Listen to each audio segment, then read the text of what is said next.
올더 싱글 레이디, 싱글 피플이 말하는 비혼의 세상, 비혼세. 안녕하세요. 저는 해방촌 비혼세입니다.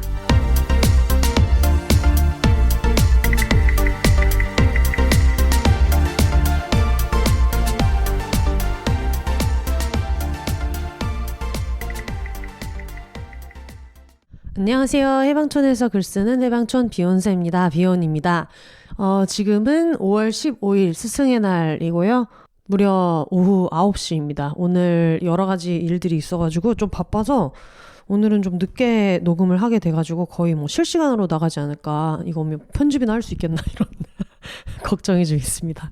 하지만 편집을 어떻게든 해서 내야 되겠죠? 지금 집이 좀 울리는 소리가 들리는 것 같아요. 저희 집이랑 다르게 심지어 방문을 닫은 상태로 얘기를 하고 있어가지고 지금 좀 더 울리는 것 같은데, 제가 지금 그 소냐님 댁에 와 있습니다. 소냐님과 이제 소냐님 남편분, 저희 아버지 집에 와 있어요. 최근에 일이 좀 바빠가지고 정원이의 저녁 산책이 좀 늦어질 수도 있다 싶다 보니까, 그럴 때는 원래 항상 집에서 들어와서 집에서 왔다 갔다 하면서 일을 하게 되는데, 지금이 딱 그런 시기여가지고 소냐님이 저희 정원이의 저녁 산책을 맡아주시기 때문에 집에서 왔다 갔다를 하고 있고요. 급기야 이제 그러다가 원래는 저희 집에, 그러니까 저희 집이라는 게 저희 소냐님 집에 제 책상이 없었는데 오늘 당근으로 급하게 책상을 또 하나 공수해가지고 잘 조립해서 올려놨고, 이 에피소드는 책상을 조립한 직후에 처음으로 올리는 에피소드입니다. 네, 제가 이 정도로 울릴 거라고 생각을 안 했는데 얘기를 하다 보니까 지금 너무너무 울려가지고 어떻게 해야 안 울릴까? 어느 쪽으로 얘기를 해야지 안 울릴까? 이렇게 얘기할 때랑 이렇게 얘기할 때랑 별 차이 없나? 이게 벽에서 좀 멀어지면 좀 울리는 소리가 안 날까요? 한 번씩 저희 여기 소냐님네 집에서도 녹음할 일이 생기기 때문에 한번 잘 연구해 보도록 하겠습니다. 예전에 소냐님이 나와서 녹음을 하실 때는 보통 그 거실에서 녹음을 했었거든요. 근데 지금 벽에 울리는 소리가 나는 여기는 제가 예전에 이 집에 살 때 있었던 제 방이에요. 근데 생각보다 좀 소리가 많이 울려서 이번에는 조금 불편하실 수 있는데 여러분들의 양해를 좀 부탁드리겠습니다. 지금 이 새 책상에서 하는 첫 번째 녹음이고, 맥북으로 하는 이제 세 번째 정도 녹음인 것 같아요. 그동안 되게 잘 적응해가지고 저 스스로가 너무너무 자랑스럽고 기깔나게 너무너무 잘 쓰고 있습니다.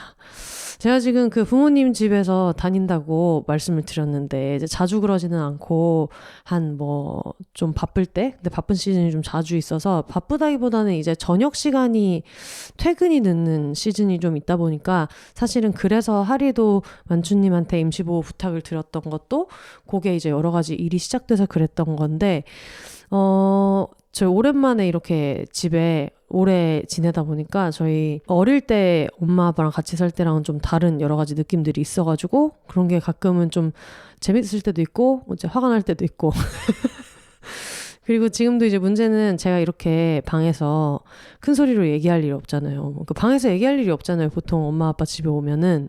근데 제가 지금 여기서 녹음을 하고 있지 않겠습니까?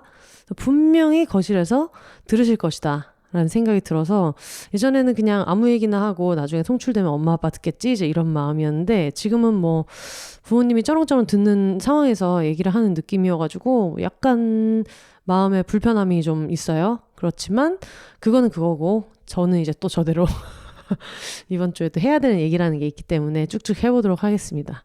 사실은 아마 생각보다는 못 들으실 수도 있다. 저도 올해 제 나이가 41살이고 저희 부모님도 막 그렇게 엄청 어릴 때 결혼하신 분들이 아니다 보니 아무래도 예전보다는 그 청력이나 이런 게 좀 예전 같지 않은 부분이 있어가지고 못 들으실 수도 있다. 근데 저희 소냐님은 아직 조금 밝으시거든요. 들으실 수 있다라는 생각이 드는데, 어쨌든 간에 잘 어떻게 지내고 있습니다.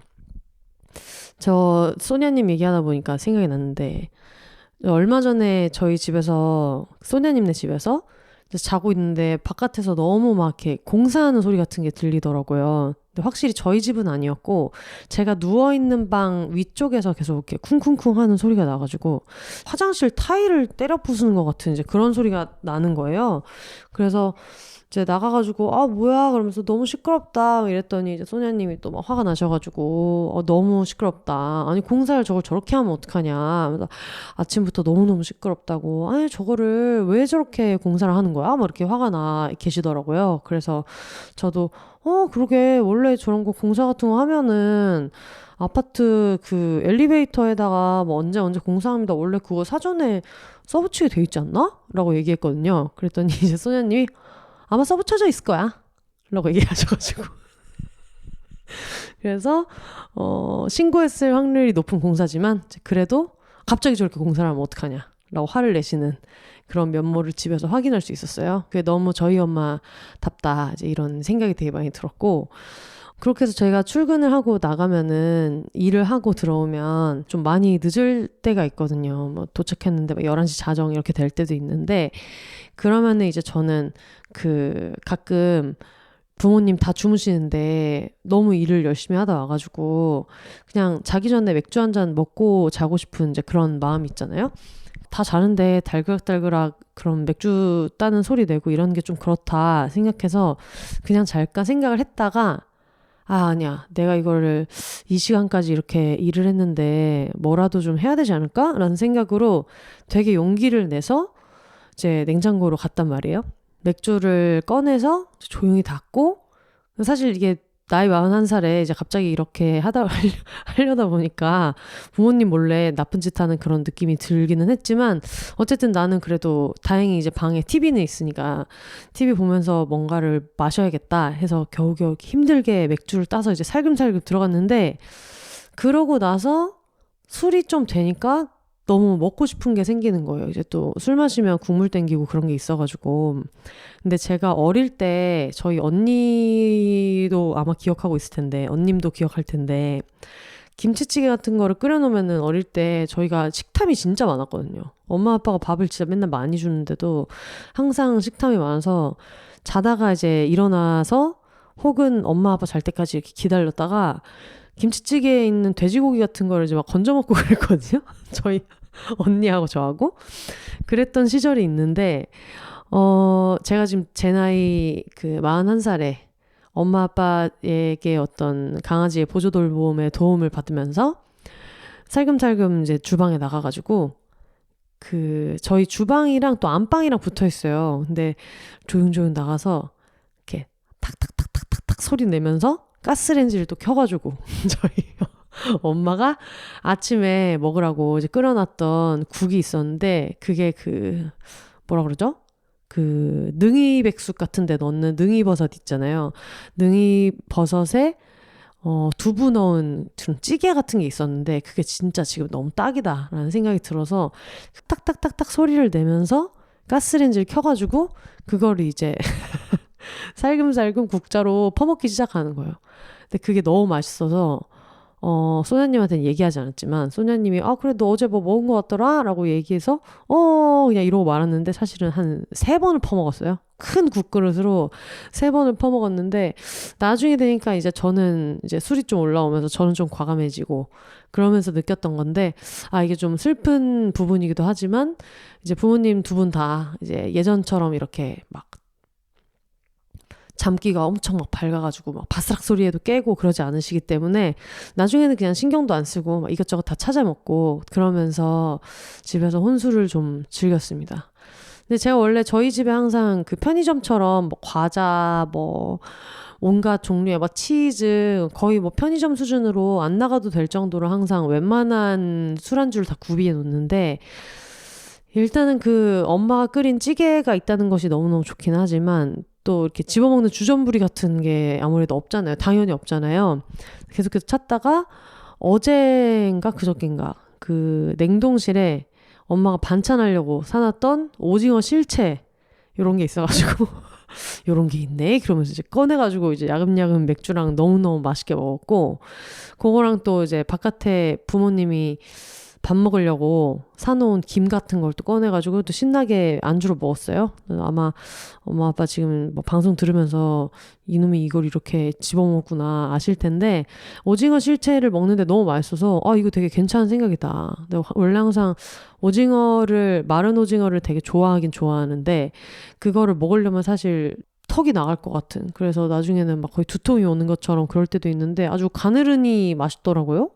그리고 이게 가느르니까 좀 많이 과식도 안 하게 되고, 그래서 잘 꺼내서 먹고 진짜 너무 수치스러운 거는 잘 꺼내서 먹고 다시 이제 냉동실에 갖다 놔야 되는데, 먹고 이제 피곤해서 그냥 자고 아침에 일어나서 이제 분주하게 엄마가 막 반찬이랑 준비하면서 막 뭐 너 샤워하고 밥 먹을래? 아니면은 뭐 정원이 산책 갔다 와서 할래? 막 이런 얘기 하고 있을 때 하면서 괜히 왔다 갔다 물 마시는 척 하면서 가슴에 오징어 실체를 안고 그걸 끌어안고 엄마가 안 보는 타이밍에, 주방 일을 하실 때 안 보는 타이밍에 냉동실로 이렇게 싹 넣어야 돼가지고, 그래서 그거를 오늘 아침에 어떻게 좀 성공하면서 너무 내가 이 나이에 이런 어떤 부끄러운 행동을 하면서 살고 있구나 라는 생각이 들었지만, 그렇게 숨어서 먹으니까 또 야금야금 또 얼마나 맛있었던지, 요즘은 엄마 아빠가 있어도 굴하지 않고 계속해서 맥주를 한 번씩 먹고 있다.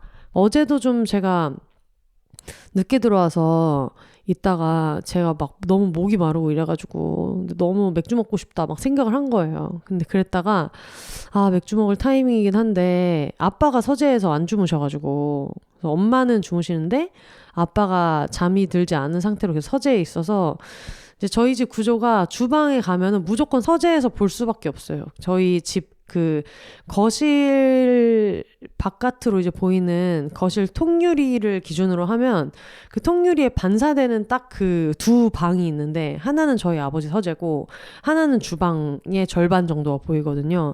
그래서 살금살금 와가지고 주방으로 들락날락 하면 그거를 아빠가 볼 수밖에 없어요. 그래서 그 전에 한번 뭐 새벽에 밤에 막 먹을 때는 조용히 가가지고 맥주 꺼내서 먹어야지 이렇게 해서 먹었는데, 지금은 좀 말을 하지 않으면은 이게 어떻게 좀 수습하기 어려운 그런, 말을 하지 않으면은 조용히 먹을 수가 없는 상황이어서, 그래서 제가 이제 저희 아빠한테 괜히 이제 이렇게 머쓱하게 가가지고 맥주 마실 거다라는 거를 말은 해야 되겠다. 너무 이렇게 먹고 있다가 갑자기 방문 열었는데 맥주 먹고 있고 이러면 좀 약간 좀 부끄럽잖아요. 수치스러운 마음 있잖아요, 괜히. 그래서 이거는 그냥 고지는 해야 되겠다. 같이 사는 식구니까 고지는 해야 되겠다라는 생각으로 서재에 이제 살금살금 가가지고 저희 아빠한테 나 너무 오늘 좀 피곤하기도 했고 그래가지고 뭐 맥주 한잔 하면서 영화 보려고, 넷플릭스 보려고 그랬더니 아버지가 약간 저를 이렇게 이런 표정으로 쳐다보시더니 근데 아빠는 좀 피곤해가지고 너 혼자 먹어야 될 것 같은데 어떡하지? 이렇게 얘기하신 거예요. 그래서 나는 같이 먹자고 한 게 아니고 그냥 내가 맥주를 먹을 거다. 근데 너무 좀 그렇잖아요. 좀 모양새가 그렇잖아요. 어쨌든. 그래서 괜히 좀 이상하게 생각할까봐 그냥 먼저 이제 선빵으로 얘기는 해야 되겠다 해가지고 간 건데, 아버지 굉장히 좀 진지한 표정으로 이렇게 있다가 근데 아빠는 좀 금방 자야 될 것 같고 해가지고 너 혼자 아무래도 먹어야 될 것 같은데 어떡하냐 이렇게 얘기하셔서, 뭐 혼자 먹을 거야, 혼자 영화 보면서 먹을 건데 그냥 얘기는 한 거야 이렇게 얘기했더니 그러냐 그러면서 되게 진지한 표정으로 안주는 뭘 안 먹니? 라고 얘기하셔서 뭐 그냥 안주 없어도 되니까 맥주랑 먹을 건데 맥주만 먹어도 되는데 그렇게 얘기하니까 그걸 굉장히 좀 미안해 하시면서 그러게 하면서 지금 집에 이렇게 뭐 이렇게 꺼내놓은 게 없네 이렇게 얘기해가지고 내가 당연하지, 다 자는 시간인데 당연히 없는 거 아니냐. 그리고 원래 저는 맥주만도 되게 잘 먹거든요. 그래서 그냥 맥주만 먹을 거다 그러더니 되게 아쉬워하시면서 그래 되게 미안해하는 느낌으로. 그래서 그때 이제 저도 생각을 했죠. 이게 또 아빠랑 엄마랑 다르다. 저는 엄마가 제가 맥주 먹고 있으면 이제 잔소리를 한 번씩 할 수 있다라고 생각을 해서 얘기를 했는데, 저희 아빠는 이제 저보다도 술을 좀 좋아하시는 그런 분이어서 당연히 파티를 하자고 자기를 섭외했다라고 받아들이셨던 것 같아요. 그래서 12시에 뭐 맥주 따서 먹기 시작하는 거 전혀 문제라는 생각도 없으시고, 다만 그래도 딸이 열심히 일하다가 들어와가지고 맥주 한잔 한다는데 술 친구도 못 해주고 미안하네 라는 생각을 하신 것 같더라고요. 그래서 전혀 그렇지 않다. 저는 그렇게 그 파티에 섭외한 게 아니고 그냥 내가 여기서 술을 먹겠다라는 개념으로 얘기를 한 거였는데, 그래서 한참 그러고 나서 다음날 아침인가? 됐을 때 저한테 너 언제 들어갈 거냐고, 너 해병촌 언제 들어가냐. 그래서 그냥 뭐 내일이나 모레나 들어가야 되지 않을까? 뭐 집도 청소해야 되고 뭐 할 일도 있고, 그리고 나중에 또 자세히 얘기하겠지만 저희 만추님이 임시보호하고 계시는 귀염둥이 강아지 하리가 있잖아요. 하리가 이번 주 17일, 그러니까 방송을 만약에 바로 들으시는 분들 기준으로는 내일인데 5월 17일 토요일에 핀피바이러스라는 그 임시보호를 홍보해주는 플랫폼에서 이번에 입양제를 주최를 해서 그 입양제에 가게 됐어요. 저랑 만추님이랑 그리고 이제 하리 이렇게 해가지고 같이 갈 예정인데, 가는 것도 준비를 좀 해야 되고 해가지고 겸사겸사 어쨌든 해방촌에는 가야 된다. 그러니까 굉장히 좀 미안해하는 표정으로 그러면 뭐 오늘 뭐 맥주라도 한잔 할까? 막 이렇게 얘기하시는데 저는 약간 느낌에 맥주를 먹고 싶은 것도 있지만은 어제 제가 맥주 먹겠다라고 했는데 거기에 그래 뭐 먹자라고 얘기 못한 걸 굉장히 미안해 하시는 것 같다는 느낌이 들어가지고 나는 또 그런 건 아니었는데 라는 생각이 들어서 좀 훈훈한 마음이 들면서도 어딘가 좀 웃기기도 하고 그런 일이 저희 집에서 있었습니다. 최근에 계속 부모님 집에서 왔다 갔다 하고 두 집 살림 하듯이 이제 왔다 갔다를 하고 있고요. 그러면서 집에서 뭐 넷플릭스 콘텐츠도 보고 가끔 시간이 진짜 없을 때는 그냥 정원이를 끌어안고 이렇게 잠들기도 하고 그러면서 지내고 있어요. 정원이는 이제 뭐 제 방에서 자는 일이 제일 많지만, 근데 저희 집에서도 내내 저랑 같이 자는 게 아니라 왔다 갔다 하는 거를 좋아하거든요. 아침에 와서 보통 아침 인사할 겸 와서 아침잠을 조금 더 자거나 이러는데, 가끔은 복도에 그냥 나와 있을 때도 있고 거실을 차지할 때도 있고 그럴 때가 되게 많았다가 그저껜가? 아빠한테 사진이 와가지고 보니까 아빠가 정원이를 끌어안고 낮잠을 자고 있더라고요. 그래서 그 낮잠 자는 각도로 셀카를 찍어 보내시면서 정원이가 그 안방 침대에 아빠 침대에 폴짝 올라왔다. 그래서 같이 낮잠을 자더라고요. 그래서 너무 어이가 없어서, 원래 정원이는 처음에는 엄마 아빠를 다 무서워했었고, 그때 임시보호 강아지일 그때는 거의 저랑만 같이 있으려고 했었고, 근데 아무래도 뭐 해외 출장 갈 일이 있거나 어디 갈 일이 있고 하면은 하도 여기를 왔다 갔다 해서, 정원이는 지금은 이제 할머니 집을 좋아해가지고 제가 해방촌에서 얘를 이제 데리고 나와가지고 할머니네 갈까라고 하면 주차장으로 막 전력 질주해서 뛰거든요. 할머니를 너무 좋아해서. 사실 그게 저희 엄마가 옛날에 릴스 볼 때 너무너무 부러워했던 거거든요. 할머니 얘기할 때 갑자기 막 강아지가 나 갈래 하는 걸 너무 부러워했었는데, 그래서 제가 항상 그렇게 할 때마다 할머니네 갈까? 이렇게 얘기하는 거를 항상 동영상으로 찍어서 저희 그 소녀님한테 보내주고 하는데, 그 정도로 되게 좋아하고요. 그런데 할아버지는 조금 어색하잖아요. 자주 보는 일이 있기는 하지만 막 할머니처럼 같이 산책도 나가고 맨날 막 밥도 할머니가 주고 이러니까 그런 약간의 어색함 같은 게 있어가지고, 저희 그 아버지가 오시면 그 긴 복도가 있거든요. 그 현관까지 가는 복도가 이렇게 좀 긴 편인데, 거기에서 중간 정도까지를 이렇게 쭈삣쭈삣 하고 갔다가 저를 이렇게 돌아봐요. 한참 현관을 보다가 저를 이렇게 돌아보면서, 그 정원이가 그런 표정이 있거든요. 누가 뭐 배달 음식이 와서 초인종을 누른다거나 설치기사님이 오신다거나 할 때 뭐 약간 짖는 것처럼 멍 소리를 내면서 뒤를 이렇게 휘뜩 돌아볼 때가 있거든요. 그게 이제 뭐냐면은 언니가 나가봐라 라는 거예요. 나는 일단 소리는 냈는데 정원이는 이제 또 겁이 많고 이러니까 너무 궁금하고 호기심도 있는데 언니가 나가봐라 하면서 이제 제가 갈 때까지 거기에 서서 저를 이렇게 돌아보고 째려봐요. 빨리 와라. 와서 빨리 문을 따가지고 누군지를 알아봐라 라는 건데, 그래서 제가 그 앞을 지나가면 저를 쫄쫄쫄 따라와요. 제 종아리 앞으로 나가지 않고. 근데 그러고 나서 이제 할아버지가 왔구나 싶으면은 너무 좋아서 막 엉덩이를 막 이렇게 흔드는데 할머니한테 할 때처럼 앞발을 들고 막 이렇게는 안 하다가 저도 일을 하러 가지만 소냐님도 요즘 일을 하고 계시지 않습니까? 실버와리 스타로 일을 또 하고 계시다는 얘기를 지난 비욘세에서 한번 말씀드렸는데 그러다 보니 할아버지랑 정원이랑 둘만 있는 일이 있는 거예요. 그때부터 시작해서 좀 편해진 것 같고 그 할아버지랑 정원이랑 저를 기준으로 하면 저희 아빠랑 정원이랑 되게 친해지더니 갑자기 그 느닷없이 그 안방 화장실은 평소에 잘 들어가지도 않는데 그래서 거기를 이제 올라가가지고 갑자기 아빠랑 냅다 낮잠을 때리더라.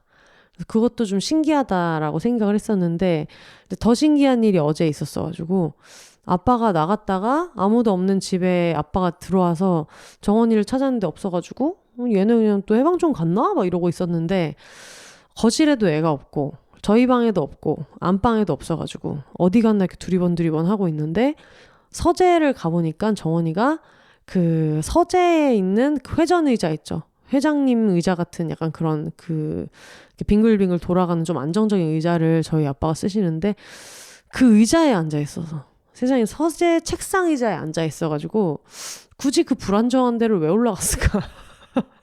어쨌든 이게 돌아가는 의자니까 강아지가 폴짝 올라갔을 때는 좀 이게 흔들릴 수 있잖아요. 근데 그런데도 정원이가 거기에 올라가 있는 거를 보면서 저희 아버지가 그거를 이제 어처구니가 없어가지고 사진을 찍으셨더라고요. 저한테 이렇게 보여주시면서 아마 믿지 않을 거라고 생각하셨겠지? 걔가 그 서재에 그러고 올라왔다는 거를.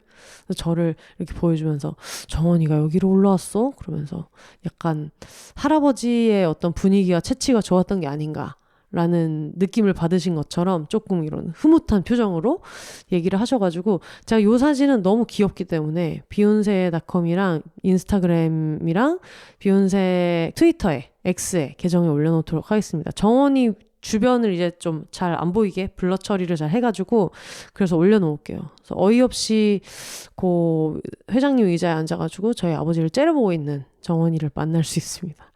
그 정도로 요즘에 너무 엄마 아빠랑 너무 즐겁게 잘 지내고 있고요. 이제는 뭐 새 식구가 있을 때는 저한테는 이제 더 이상 오지 않는다. 옛날에는 맨날 이렇게 제가 일로 가면은 여기로 가고 여기로 가면 여기로 가고 해가지고 저희 소냐님이 그걸 보면서 아 저렇게 어디 가서 데려온 자식처럼 저렇게 한다고 막 그래가지고 제가 데려온 자식은 맞지 않냐. 내가 쟤를 낳지는 않았을 거 아니냐 이렇게 얘기했었는데 지금은 약간 그런 데려온 자식 느낌 없이 마치 소냐님이 낳아진 것처럼 소냐님을 너무 좋아해가지고 그리고 자꾸 소냐님이 아니라고 하는데 제가 봤을 때는 항상 밥 먹고 뒤에 간식 주고 밥 먹고 간식 주고 이것만 하고 중간에 이유 없이 간식 주는 거를 저희는 안 하는데 원래 저희 집에서는 안 하는데 살짝 주시는 게 아닌가. 왜냐면은 밥 때도 아니고 산책 때도 아닌 애매한 3, 4시에 할머니한테 너무 가요.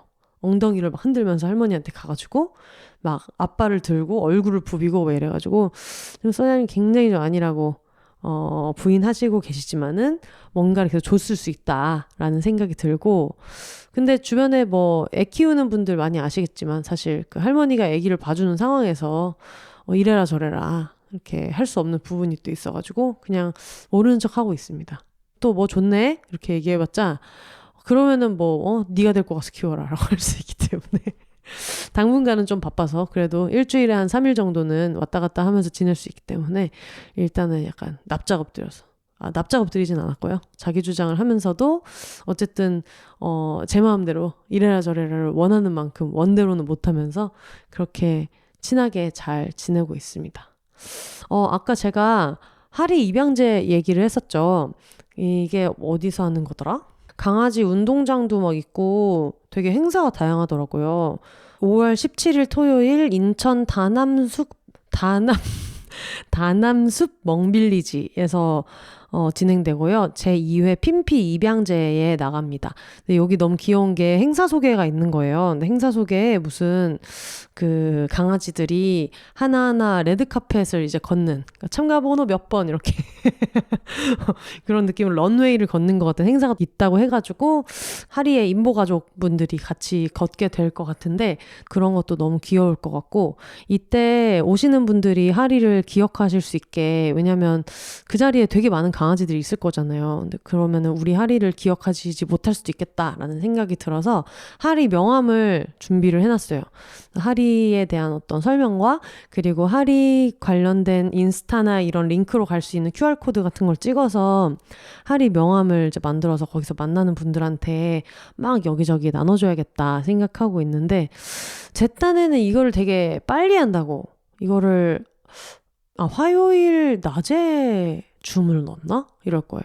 아마 들으시는 분들은 화요일 낮에 명함 주문을 넣은 게 도대체 뭐가 빨라라고 생각하실 수 있지만, 제 생각에는 어차피 늘 좀 하던 업체인데 금방금방 나왔었기 때문에 어떤 믿음을 가지고 했고, 그리고 토요일에 거기 행사를 갈 거면 뭐 금요일까지는 받아야겠다라는 생각으로 화요일에 넣어서 어차피 방문 수령을 하면 되지 않나라는 생각을 해가지고, 뭐 그동안 항상 똥줄타기 했지만 됐으니까 나름대로 이번에는 다음 날이나 뭐 다음 날은 아니고 그래도 꽤 3, 4일 여유를 좀 두고 이래야지 않았나, 이런 생각을 했는데 너무 걱정인 게, 지금 제가 말씀드리지 않았겠습니까? 지금이 목요일이에요. 5월 15일 목요일이고, 내일 중에 안 나오면은 이제 그 명함은 망하는 건데 아직 안 나왔습니다. 그래서 이거 어떡하지? 내일 꼭 받아와야 되는데 명함이 안 나와가지고 굉장히 좀 너무너무 걱정이 된다. 그런 상태지만 어쨌든 만나는 분들 계시면은 제가 꼭 하리 명함을 굿즈처럼 나눠드릴 거니까, 혹시 비욘세 청취자분들 중에서 여기 핀피 입양제 행사 오시는 분 계시면은 꼭 한번 인사를 해주시면 너무너무 반가울 것 같아요. 최근 며칠 있었던, 그리고 토요일에 있을 근황까지 잠깐 말씀드렸고요. 그럼 저는 여기서 잠깐 광고 듣고 다시 돌아오도록 하겠습니다. 잠시만요.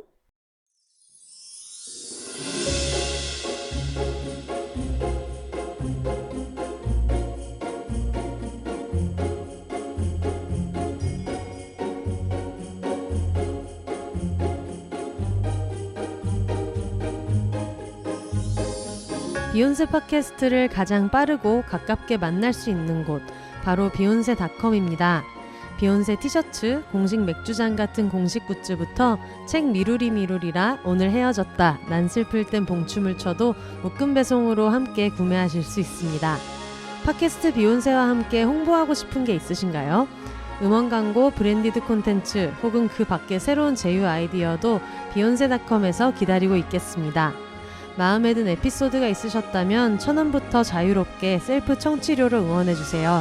팟캐스트 비욘세를 건강하게 지속하는 데 큰 힘이 됩니다. 사연 보내기 게시판을 통해 각종 사연과 여러분의 근황도 언제나 기다리고 있을게요. 그럼 오늘도 더불어 혼자 살아요.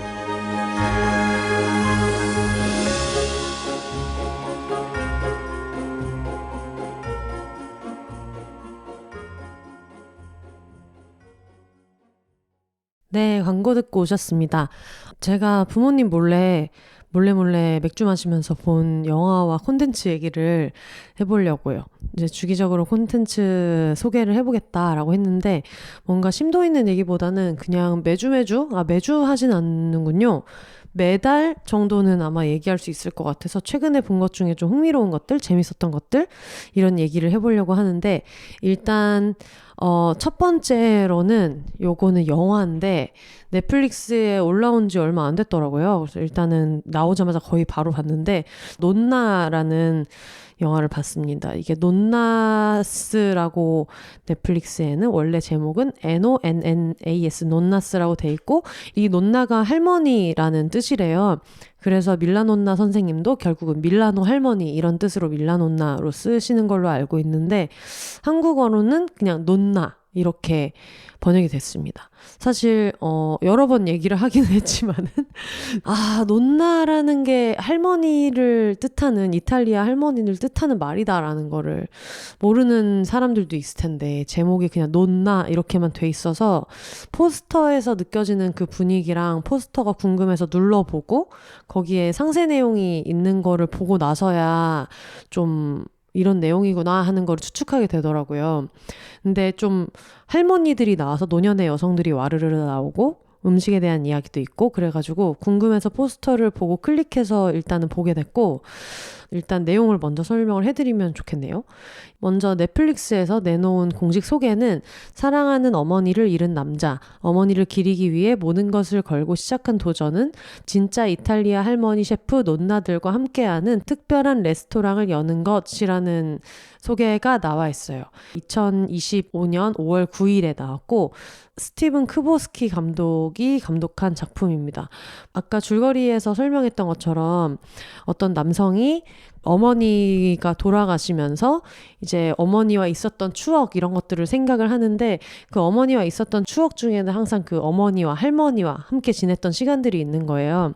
할머니가 항상 하시던 요리들이 있는데 그 맛을 너무 못 잊어가지고 이 두 사람을 그리워하는 거에 맛이 너무너무 중요했었고 그리고 여기에서 중요하게 나오는 게 일요일마다 해주던 그런 스프 같은 요리가 있는데 그런 소스 같은 요리가 있는데 그게 너무 맛있어서 아무리 나름대로 추측을 해서 요렇게도 만들어보고 저렇게도 만들어보고 안 돼가지고 그것 때문에 너무 좀 아쉬워하고 이제 그러다가 결국은 이런 그리운 맛을 원하는 사람들이 나 말고도 있을 거다. 그리고 이 맛이 중요한 게 아니라 항상 자기가 어릴 때 엄마가 막 야 이런저런 빵 사와 하면은 빵을 사가지고 막 신나게 달려가면 주방에서 보글보글 하면서 나던 냄새랑 그 심부름 해온 빵을 이제 엄마한테 갖다 주면 엄마한테 칭찬을 받고 그러면 밖에 나와 있는 손님들이랑 왁자질 걸 얘기하고 했었던 시간들을 너무 그리워하는 거예요. 그래서 그 시간들을 다시 떠올릴 수 있도록 요리도 먹고 싶고 이 분위기를 만들면 좋겠다라는 생각을 하게 되면서 이거를 할 수 있는 거는 정말 할매들 뿐이다 라는 생각이 들어가지고 할머니들을 셰프로 고용해보자 라고 해서 시작한 레스토랑을 시작하자라는 발상을 하게 됩니다. 어쨌든 어머니가 돌아가시고 나서 어떤 유산이랄지 보험금이랄지 받게 되는 돈이 있어서 주변 친구들은 그걸 가지고 그거 가지고 너 차라리 주택 그 담보 대출 같은 거 받은 거 빨리 갚아라 라고도 하고 아니면 네가 하고 싶은 다른 일을 찾아봐라 라고 얘기하는데 이렇게 저렇게 막 고민을 하다가 결국은 식당을 열어야겠다라고 생각을 하게 돼요. 이 식당을 여는 사람은 빈스 본이라는 배우가 연기를 했고요. 얼굴이 되게 낯이 익어가지고 봤더니 약간 로맨틱 코미디 옛날에 2006년, 7년 막 이럴 때 로맨틱 코미디 연기를 워낙 많이 했더라고요. 그래서 네 번의 크리스마스, 커플 테라피 대화가 필요해, 브레이크업 이별 후에 웨딩 크래셔, 맞아, 웨딩 크래셔도 나왔고, 그래서 약간 이런 코미디 연기를 많이 했었던 사람인데 오랜만에 봐가지고 어디 나왔더라 하다 보니까 이제 이분이었더라고요. 그래서 여기서는 그 어린 시절에부터 계속 쭉 먹었던 어머니와 할머니의 맛을 그리워하는 사람으로 나옵니다. 그리고 중요한 출연자 중에 한 명이죠. 수잔 서랜든이 나옵니다. 여기서 되게 멋있는 할머니가 나와가지고 저 할머니는 장난 아닌데? 약간 보통 그 포스가 아닌데? 라고 생각을 했는데 역시나 수잔 서랜든 선생님이셨다. 46년생이시더라고요. 그래서 굉장한 딕션과 어떤 안광과 이런 거를 가진 포스 있는 할머니로 등장을 하셔가지고 너무 잘 봤고 나오는 할머니 캐릭터들이 다 너무 매력 있어요. 그래서 이 할머니랑 이제 한판 붙는 또 다른 할머니도 이제 로레인 브라코라는 배우가 나오는데 나중에 한 번씩 찾아보시면 너무 좋을 것 같고 제가 아까 얘기했던 것처럼 논나라고 얘기하면 아나라는 생각이 들었는데 아무래도 미국에는 이탈리아계 이민자도 워낙 많고 2세 3세도 워낙 많고 이탈리아어 자체가 우리나라보다는 그래도 좀 덜 생소하다 보니까 식당에 대한 설명을 할 때 우리는 진짜 이탈리아 할머니들이 셰프를 할 거다라고 얘기할 때 진짜 논나들이 주방에서 요리를 할 거예요 이렇게 얘기를 하더라고요. 그걸 보면서 아니 저렇게 또 자기네들이 논나가 편하다고 제목을 그냥 논나라고 지었어라는 생각을 조금 했었던. 그러면은 이걸 뭐라고 해야 되냐, 이탈리아 할머니를 매번 써줘야 되냐라고 생각을 할 수도 있지만 어쨌든 이런 영화를 가지고 올 때 한 명의 시청자라도 더 보면 좋은 거니까 조금 아쉽다라는 생각은 들었는데 저는 그래도 다행히 포스터에 있는 할매들의 면면을 믿고 클릭해서 잘 봤습니다. 이거는 어떤 분들한테 추천하냐면 너무 무거운 얘기를 보고 싶지 않거나 너무 심각한 상황에 대해서는 보고 싶지 않거나 그리고 이런 분들도 좋아할 것 같아요. 옛날에 그 줄리 앤 줄리아 좋아하셨던 분들 있잖아요. 메리 스트립 님이 나오셨던 줄리 앤 줄리아 라는 그걸 보면 옛날에 요리를 좋아하던 어떤 여성의 이야기에서 연결되는, 현재로 연결되는 그런 얘기인데, 거기서 즐겁게 요리하고 요리에 되게 사랑을 듬뿍 담아서 요리하는 사람들의 그 특유의 지브리 애니메이션 같은 데 나올 것 같은 그런 어떤 모습들이 있는데, 그걸 좋아하시는 분들은 되게 재미있게 보겠다라는 생각이 들었고요. 누구나 다 꿈꾸는 일이잖아요. 나중에 일 그만두고 몇 성짜리 막 이런 흑백 요리사 같은 데 나오는 막 파인 다이닝에 막 이런 조그맣게 썰어가지고 막 이런 굉장한 레스토랑 이런 게 아니라 나름대로의 철학을 가진 이런 집을 열어보고 싶다는 거를 한 번쯤은 다들 생각할 수 있잖아요. 그런 꿈을 꾸셨던 분들은 너무 재미있게 볼 것 같다라는 생각이 들어서 보자마자 저는 바로 써니 셰프한테 이거 써니 셰프가 너무 좋아할 컨셉의 작품인 것 같다라고 얘기를 해줬는데, 여러분들도 한번 보시면 좋을 것 같아요. 그렇게 복잡한 내용의 영화가 아니어가지고 되게 재미있게 봤고, 그리고 항상 이제 생각하는 게 왜 항상 셰프들은 남자들이 다 유명한가라는 걸 저희가 자주 얘기하잖아요. 가정식을 하거나 가정식을 해야 할 것으로 당연히 강요받는 거는 여성들이 훨씬 많은데, 특히 그걸 몇십 년 동안 해온 사람들은 사실 어떤 셰프의 경지에 있다고들 생각하는데, 그런 사람들은 당연히 해야 되는 일을 하는 사람, 당연히 이 정도 요리는 해야 되는 사람, 근데 결국은 사람들이 그 요리를 먹고 뭐 회사도 가고 학교도 가고 뭔가 일상을 그 요리 덕분에 든든하게 채우는 건데도 불구하고 좀 저평가되는 부분이 있잖아요. 그런 집에서 하는 요리라는 게. 근데 그런 할머니들이 나와서, 이게 뉴욕 한복판이거든요. 심지어 여기는 스태튼 아일랜드라고 페리를 타고 가는 이제 그런 곳인데, 거기에 그런 가정식 느낌의 이제 식당을 열어가지고 거기에 사람들이 많이 오게 어떻게든 해보려고 노력하는, 그 식당을 성공시키려고 하는 이제 그런 주인공이 나와요.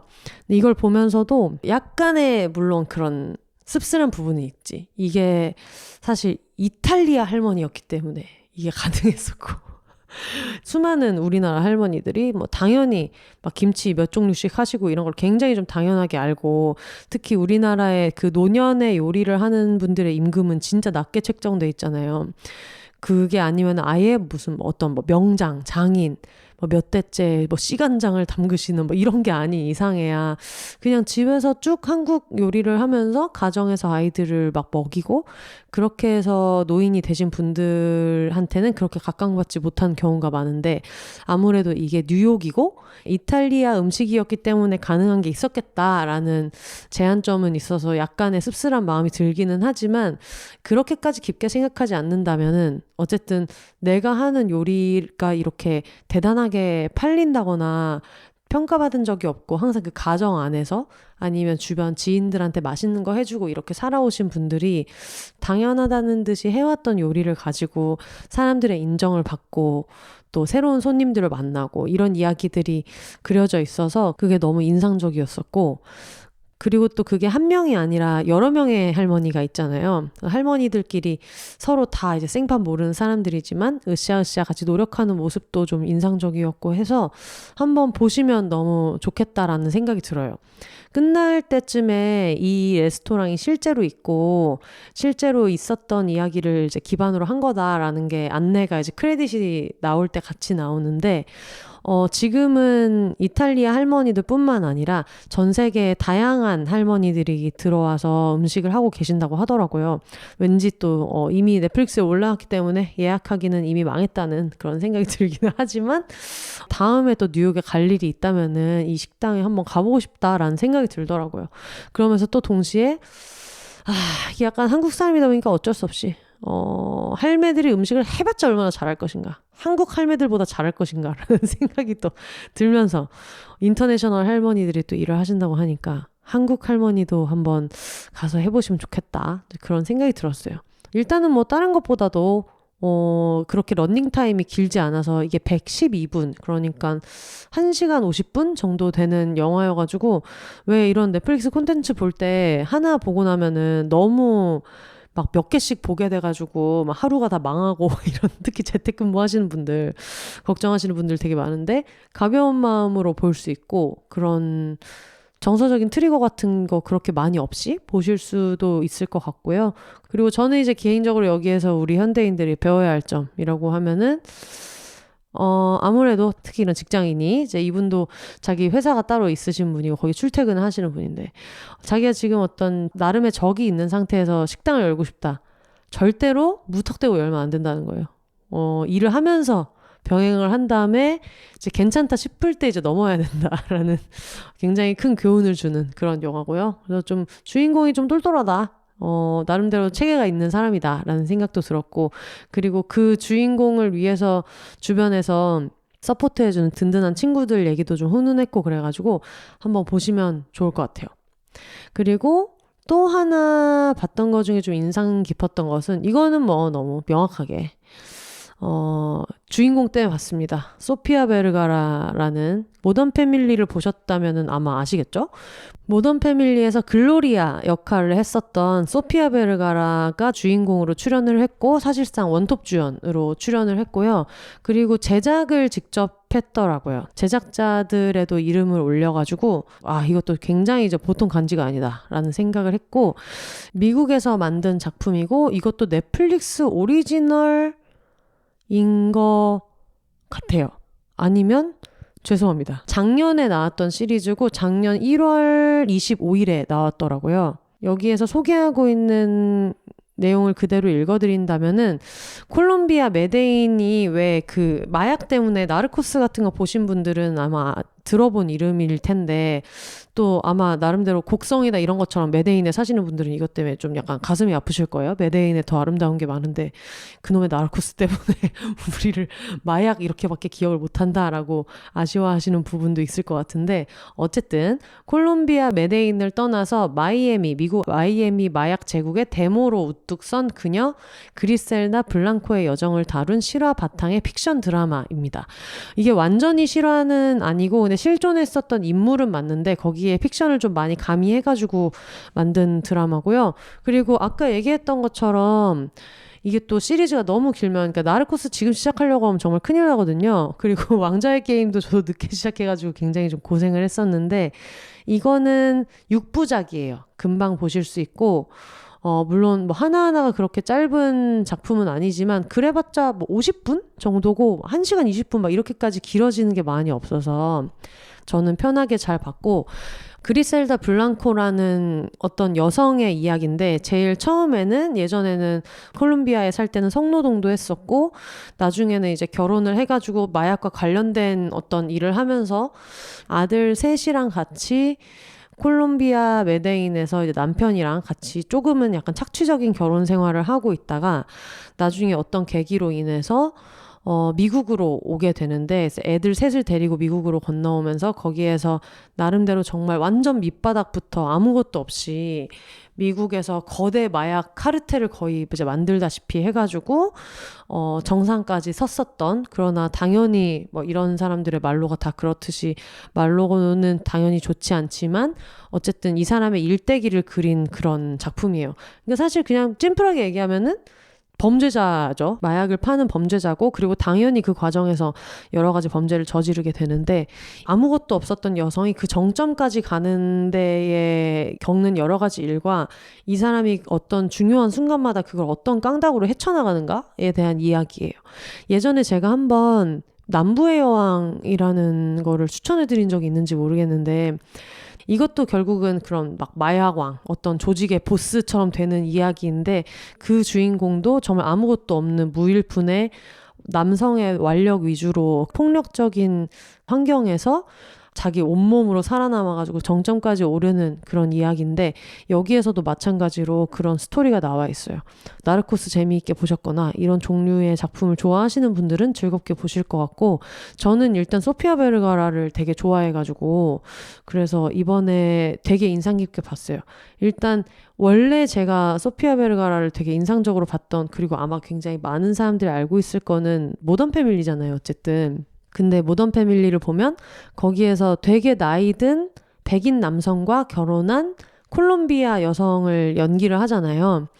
물론 그게 너무너무 매력적인 역할이고 소피아 베르가라 본인도 애정을 많이 가지고 있는 역할이기는 하겠지만 사실은 어떤 이 나라 사람에 대해서 특히 미국 백인의 시점에서 기대하는 스테레오타입으로 만들어진 캐릭터고 그걸 너무 또 심지어 너무 잘 수행하기 때문에 연기를 또 너무 잘하니까 그래서 그걸로 인기를 얻기도 했지만 어떤 면에서는 어떤 남미 여성을 섹슈얼하게 보는 시선에 부합하는 그런 역할이어서 실제로는 조금 아쉬운 것도 있겠다라는 생각도 들고 저 대사는 조금 너무했다라는 생각이 드는 부분이 있거든요. 예를 들면 뭐 살인에 대해서 되게 막 놀라지 않는 장면에서 왜 나는 콜롬비아 사람인데 뭐 이 정도는 뭐 총 한 번 안 쏴본 사람이 있냐라고 한다든가 아니면 뭐 길바닥에서 염소를 보는 게 일상이라 나는 이런 거에 놀라지 않아라고 한다거나 그런 장면들이 되게 많이 있어서 조금은 걸리적거리는 부분도 있었을 수 있겠다라는 생각을 하면서 그동안은 봤었거든요. 거기에서 항상 좀 소피아 베르가라의 캐릭터이기도 하고 사람들이 귀여워하기도 하는 요소가 글로리아라는 캐릭터가 가진 엄청 센 액센트가 화제가 됐는데 한국에서는 그래서 그 소피아 베르가라가 했던 글로리아 역할을 똑뚜미 여사라고 부르더라고요. 근데 그 똑뚜미 여사도 왜 똑뚜미냐면 제이 남편이랑 싸울 때 그런 식으로 말하지 마라고 할 때 You can't have a 똑뚜미 like that 이렇게 얘기해서 그거를 똑뚜미 여사라고 불러서 한국에서는 똑뚜미 여사라고 알려져 있단 말이에요. 항상 무슨 얘기를 할 때마다 내가 콜롬비아에서 와서 그래 막 내가 콜롬비아에서 와서 몰라 이런 얘기를 할 때도 그 콜롬비아 억양이랑 알파벳에서 나오는 뉘앙스 같은 거를 되게 많이 묻혀가지고 제이한테 Yes, I'm from Colombia 이것도 Yes, I'm from Colombia 막 이렇게 얘기를 해요. 그거를 항상 이 사람의 밈처럼 했었는데 그거를 엄청 오랫동안 연기했던 배우가 여기서는 정말 어떤 조직의 보스로 나오거든요. 그거 자체가 너무 기대가 많이 돼가지고 봤고 포스터나 예고만 봤을 때도 너무 포스가 있어서 연기를 일단 너무너무 잘해요. 이런 연기를 그동안 하고 싶어서 얼마나 많이 참았을 것인가 이런 생각이 들 정도로. 그리고 당연히 여기에서도 뭐 소피아 베르가라의 그 아름다운 외모는 변하지 않지만 의도적으로 약간 거친 느낌으로 피부나 이런 걸 찍은 게 느껴지는 구간들이 있어요. 조명을 쓸 때나 보통 일반적인 여배우들한테 많이 쓰는 방식으로 밝은 모습 같은 게 나오지 않고 어딘가 이 사람의 감정에도 그늘이 있을 것 같고 한 걸 연출로 드러내려고 한 흔적들이 있는데 그 중에 하나가 주름 같은 것들이 되게 부각되도록 조명을 쓰고 하는 게 있더라고요. 그래서 그것도 보면서 이 나이의 소피아 베르가라한테서만 나오는 그 포스가 있구나라는 생각이 들어서 너무 그런 부분도 멋있었고요. 그리고 이 사람이 조직의 보스급으로 나온다고 했잖아요. 그러다 보니까 당연히 자기랑 사귀는 남자가 경호원을 하다가 이 사람이랑 좋아해서 사귀게 되는데 근데 일반적인 그런 마약 관련된 영화 같은 걸 보면 항상 그 옆에 좀 예쁘고 이런 그 와이프가 있고 막 그렇잖아요. 막 애인도 있고 막 그런데 그런 영화에서 자주 나왔던 장면 중에서 불타는 밤을 보내고 나서 이렇게 등짝이 보이게 이렇게 엎어진 채로 곤히 잠들어 있는 자기 애인 등짝을 이렇게 쓸고 지나가는 그러고 자기는 그냥 옷 입고 출근하는 그런 장면들이 원래는 항상 부자 남자 부자가 있고 좀 돈 없는 여성이 애인이고 약간 뭐라 그래야 될까 집착관공의 집 같은 데서 나올 때 항상 그런 장면들이 있는데 이걸 소피아 베르가라가 조용히 일어나서 아기같이 잠들어 있는 경호원 출신인 자기 애인의 이렇게 머리를 쓰담쓰담하고 밖으로 나가는 장면들이 있거든요. 그런 장면을 그동안의 영화를 볼 때 너무 이상하다거나 생각하지 않고 그거는 정말 그냥 성애적으로 예쁜 장면이구나라고 생각을 했는데 이걸 여성 보스가 곤히 잠들어 있는 뭐 어버가도 모를 것처럼 잠들어 있는 남자 머리를 이제 쓰다듬으면서 이제 옷 챙겨 입고 이렇게 방을 쓱 나가는 장면을 보니까 누가 누구의 보호자인가가 극명하게 보이는 장면이구나 이런 영화적인 클리셰가 그런 게 되게 재밌었는데 이거랑 비슷한 코드들이 드라마 안에서 되게 여러 번 많이 보여요. 그것도 되게 좀 흥미로웠고 콜롬비아에서 성매매를 하던 여성들한테 일단 처음에는 브라 속에 코카인을 숨겨오게 만들었다가 나중에는 이제 이 여성들한테 더 이상 너희는 성노동을 할 필요 없다. 우리가 너희가 돈 벌 수 있는 길을 열어주겠다라고 해가지고 그때부터 이제 이 사람을 데모라고 부르기 시작해요. 거의 이제 어머니처럼 부르기 시작하면서 그래서 아마 이 넷플릭스가 내놓은 소개에도 데모라는 거를 첫 문장에 넣었던 것 같은데 그게 이 사람의 어떤 키워드예요. 근데 이 사람은 누가 봐도 범죄자고 뭐 마약 왕이고 어떤 조직의 보스고 악행을 많이 저지른 사람인 동시에 어떤 누군가한테는 구원자이기도 하고 데모이기도 한 되게 복잡한 어떤 여성을 만들어냈더라고요. 흥미로운 작품이기도 하고 이걸 소피아 베르가라가 직접 만들어서 그런지 다른 그런 영화들에 비하면 비교적 성적인 묘사나 이런 게 되게 학대적이지 않은 부분들이 있어요. 근데 물론 아예 없지는 않고 여기서도 여자가 벗네라고 느끼는 부분들이 아예 없지는 않지만 예전에 왜 사실 그런 늘 논란이 되는 왕좌의 게임이나 이런 걸 보면 이 장면에서는 사실 여성이 벗어야 되는 맥락이 전혀 없는데 심지어 너무 노골적으로 벗기는 그런 장면들이 있잖아요.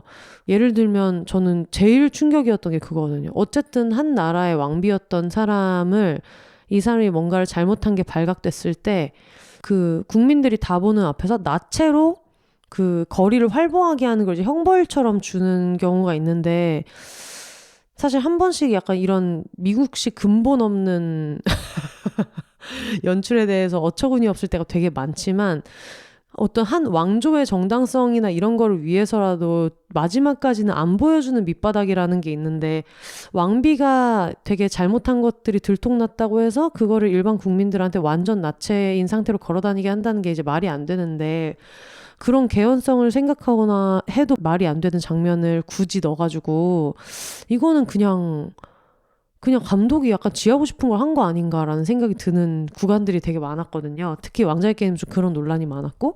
근데 이번 작품에서는 그래도 어떤 맥락이 있다고 느껴지는 정도 선이었었던 것 같아요. 그리고 성노동자를 그리는 방식 자체가 쟤네는 한번 저런 걸 했기 때문에 언제든지 조금이라도 기회가 있으면 다른 길로 빠질 거야 라는 방식이 아니라 이게 아니면은 살아갈 다른 방법이 없었던 여성들이 어떤 믿을 수 있는 사람이 있고 기회가 주어졌을 때 어떤 식으로 연대해 가는가 이런 걸 보여주는 장면들이 있어서 그래서 저는 되게 재미있게 잘 봤고요. 물론 실제 인물하고는 픽션이다 보니까 많은 양념이 쳐져서 좀 동떨어진 부분이 있겠지만 재미있게 잘 봤어요. 남부의 여왕 좋아하셨거나 이런 뭐 범죄물을 좋아하시거나 아니면 소피아 베르가라를 너무너무 좋아하시거나 하는 분들은 재미있게 볼 것 같고 그런 분들은 무조건 재미있을 것 같아요. 왕좌의 게임에서 내가 좋아하는 캐릭터가 데너리스다 하는 사람들은 약간 비슷하게 느낄 수도 있을 것 같아요. 물론 데너리스는 출신 혈통이라도 좀 약간 왕족이다 이런 게 있지만 그런 몇몇 가지 요소를 제외하고는 어쨌든 어느 순간에는 이 사람이 신체적으로는 불리한 게 많지만 어떤 기질을 발휘해가지고 넘어가는 순간이 있고 아니면은 나는 평범하게 사느니 한번 지르고 뭐 죽으면 죽는 거고 뭐 아니면 아닌 거고 나는 이렇게 애매하게 살지 않을 거야 같은 선택을 하는 구간들 있잖아요.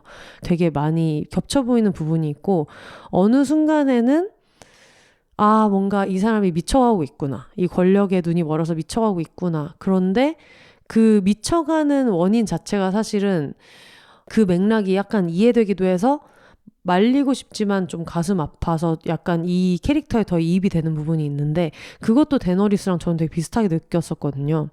그래서 그런 거를 좋아하시는 분들은 그리셀다를 재미있게 보시지 않을까 싶은 생각이 듭니다. 짧으니까 일단은 많이 길지 않으니까 한번 보시면 되게 좋겠다는 생각이 들어요. 그리셀다도 그리셀다지만 아까 말씀드렸던 남부의 여왕 같은 경우에도 제가 되게 좋아하는 시리즈여가지고 제가 예전에 SNS에는 올렸는데 비욘세도 말했는지 모르겠지만 보통 어떤 영화에서 누가 공경에 빠졌거나 했을 때 예전에 자기가 아는 어떤 똑똑한 사람의 목소리를 떠올린다거나 아니면은 누구라면 이걸 어떻게 했을까 이렇게 고민을 해가지고 기질을 발휘하는 경우가 있는데 남부의 여왕이 좋았던 거는 삶에서 자기가 죽을 뻔하는 순간이나 정말 큰 위기가 왔을 때 당장 막 손에 쥔 돈도 없고 자기는 정말 죽을 수도 있고 그동안 너무 여러 가지 범죄 피해자였던 되게 몸이 약하고 막 이런 여성이 정말 절체절명의 순간에 놓였을 때 맞은편에 되게 잘 돼 있는 강인하고 성공한 미래의 본인이 나타나요. 그래서 그 본인이 얘기를 해줘요. 자, 이제부터 어떻게 해야 될까? 너가 할 수 있는 선택은 이거야 라고 하면서 스스로가 스스로한테 계속해서 답을 주거든요. 근데 그게 어떻게 보면은 이 사람이 나중에 그런 대단한 인물이 되는 것은 여러 가지 과정이 있었기 때문이기도 하지만 이 사람 자체가 그런 걸 이미 좀 타고난 자기한테 갖고 있는 굉장히 좀 멋있는 어떤 1인자로서의 자아가 모든 여성한테 있다라는 생각도 들어가지고 저는 남부의 여왕을 그런 차원에서 재밌게 봤는데 그리셀다도 굉장히 좀 비상해서 평범하게 살기는 아무래도 어려운 약간 그런 이야기들이 나옵니다. 되게 재미있어가지고 한 번씩 보시면 좋을 것 같아요. 그냥 간단하게 최근에 있었던 뭐 근황들 얘기랑 같이 요즘에 봤던 콘텐츠들 소개도 했는데 이게 제가 그래도 한 달에 보는 콘텐츠 수가 아무래도 그래도 몇 개가 있으니까 혼방할 때마다 최소 2개? 뭐 많으면 3개 이렇게 하나씩 추천해보면 좋을 것 같아요. 저는 사실은 논나가 이렇게 완전 최근에 나온 거는 몰랐고 그냥 틀자마자 그 상위 리스트에 있길래 제가 요즘에 요리 콘텐츠들을 좀 봐서 그런가? 라고 생각했는데 최신 시리즈들이 있다 보니까 저희가 원래는 하나를 쭉 얘기하고 그러잖아요. 근데 그렇게까지 무겁게 가지 않더라도 이거는 볼만한 것 같아요 라는 거를 추천해도 괜찮지 않을까 싶은 생각이 들었습니다. 그래서 오늘은 소냐님 댁에서 그동안 소냐님의 그 냉동실 털어가지고 반찬하려고 내놓은 오징어 실체와 함께 몰래 먹은 맥주와 함께 곁들여서 봤던 콘텐츠 소개를 해드렸어요. 얘기를 하다 보니까 시간이 벌써 훌쩍 1시간이 가가지고 오늘은 이제 좀 있으면 이제 업로드를 해야 되는 잘한 짓이다. 업로드를 해야 되는 시점이 오고 있기 때문에 이번 주는 요 정도로만 짧게 이야기하고 마무리 해보도록 하겠습니다. 부디 하리에게 꼭 좋은 가족이 조만간에 너무 늦지 않게. 왜냐면 만추님이 임시보호를 해주실 수 있는 기간이 2주밖에 안 남았거든요. 그래서 이게 아마 올라가고 나면 거의 일주일밖에 안 남았을 때여가지고 부디 정말 좋은 가족이 나타나기를 바라고 만약에 안 된다면은 다음 임보처라도 빨리 찾아야 되는 상황이어서 근데 저희는 일단은 그래도 가능하다면 더 이상 옮기지 않게 입양처였으면 좋겠다라는 마음이 있거든요. 그래서 그런 마음을 안고서 입양제에 나가볼 생각이어서 만나는 분들은 꼭 반갑게 인사해 주시면 좋겠고 보고 계신 청취자분들도 하리 인스타 프로필 가셔가지고 최근에 되게 만추님이 열심히 올리고 있거든요. 막 만화도 그려서 올려보고 여러 가지를 하고 있는데 한번 공유라도 해주시고 많이 살펴봐 주시면 좋겠습니다. 그러면 오늘은 이쯤에서 마무리 해볼게요. 올더 싱글레이디 싱글피플이 말하는 비혼의 세상 비욘세. 그럼 저는 다음 주에 다시 찾아오도록 하겠습니다. 여러분 혼자 사세요. 안녕.